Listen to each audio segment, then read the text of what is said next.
And Matt, I bet a lot of people have sent you personally a lot of their snow pictures. I imagine you're the guy that they send things to. Listen, I love any snow pictures, whether they have dogs in them or chickens. Like, you can't go wrong with a snow picture. Any of the animals are fine, but how much longer will they be enjoying the snow today? Well, we've had some pretty persistent snow flurries, mainly over the higher elevations. Now, the moisture is continuing to decrease, but there's just enough at the low levels of the atmosphere that we're able to have those northwest winds hit the higher elevations of our area and lead to the development of some of these snow flurries. So really, it's been favoring areas across the plateau in the mountains, and this is the view of Sky Park in Gatlinburg. We've had the coating of snow from some of those snow showers last night, but we still have some flurries in the air, and I can see them even reaching down towards the road outside of Ripley's Aquarium as well. Our camera there picking up on some of the snow flurries.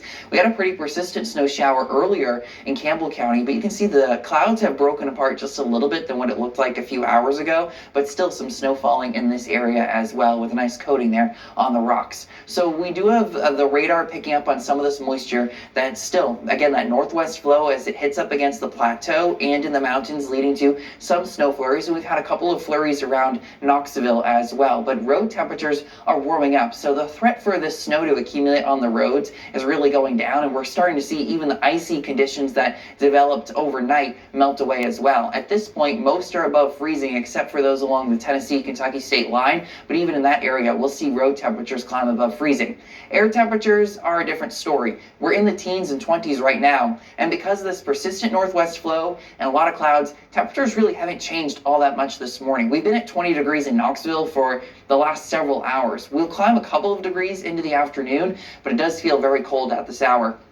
For the plateau, we are feeling like the single digits currently. 0 degrees is what it feels like in Crossville, but for the valley, it's more like the lower teens. Wind chill values will stay on the lower side for the entire day. We still have an opportunity for a few scattered slick spots, but that threat continues to decrease. Heading into tonight, it's going to be the coldest night of the season. Temperatures are going to tumble, and the rest of the week, we're dealing with below average temperatures as well. For some days, we stay below freezing. That includes today. We'll try to climb to the mid-20s this afternoon, but it will continue to feel like the teens in the valley and some single digits across the higher elevations. But notice the downward trend in temperatures tonight and the downward trend in wind chills as well. So we do climb to the mid-20s today. We'll continue to see a mix of sun and clouds and a snow flurry or two, especially over the higher elevations. Tonight, though, the sky clears and we are going to see temperatures fall to the single digits.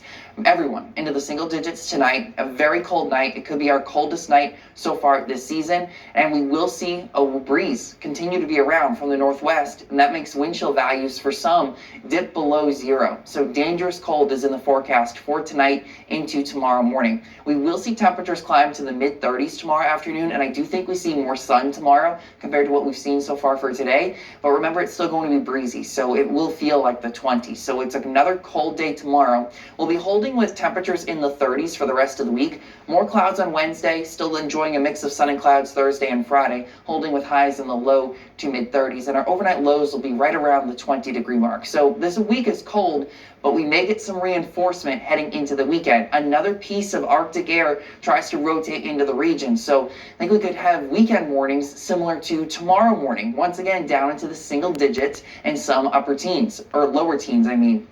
So Saturday and Sunday are both looking very cold, and really we're just sticking with the theme that we will enjoy all week long. It's a cold but mostly dry week, and even this weekend we aren't going to see a huge warm up as well. Temperatures will only be in the 20s on Saturday. So for today, 20s, some slick spots still, variably cloudy and cold with some breaks of sunshine for the afternoon. Tonight, that sky clears. It ends up being our coldest night of the season, single digits and lower wind chills. It'll actually feel like we're below 0, especially across the plateau into Kentucky and of course the mountains as well. Mid-30s tomorrow, more sunshine. It's just a cold day overall. It'll feel like we're in the 20s. Now we will see cloud cover build on Wednesday, and we're staying dry. That chance for flurries that we mentioned the other day, Wednesday night into Thursday, it looks less likely at this point. There's just not a lot of moisture. Very dry air mass is setting up. So we're in the mid-30s for Thursday, near freezing on Friday, and then even colder air moves in for the weekend.